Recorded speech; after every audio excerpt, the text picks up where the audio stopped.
U specijalnoj bolnici Naftalan bavimo se medicinskom kozmetologijom koja obuhvaća bolesti kože, lica i vlasišta. Na licu najčešće dijagnoze su nam seboroički dermatitis, rozacija, a bavimo se i problemima madeža te nekim pigmentiranim i nepigmentiranim bolestima kao što su bradavice i sl. U vlasištu najčešći problem nam je psorijaza vlasišta koju liječimo u vrlo visokom postotku, te seborea vlasišta, poznatija u narodu kao prhut, i problemi ispadanja kose, poznati kao ćelavost.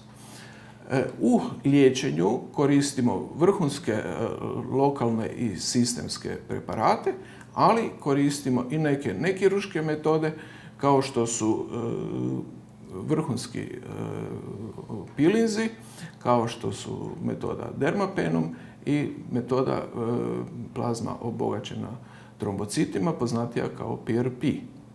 U skorije vrijeme planiramo u našu bolnicu uvesti i tretmane sa hijaluronskim filerima i botoksom.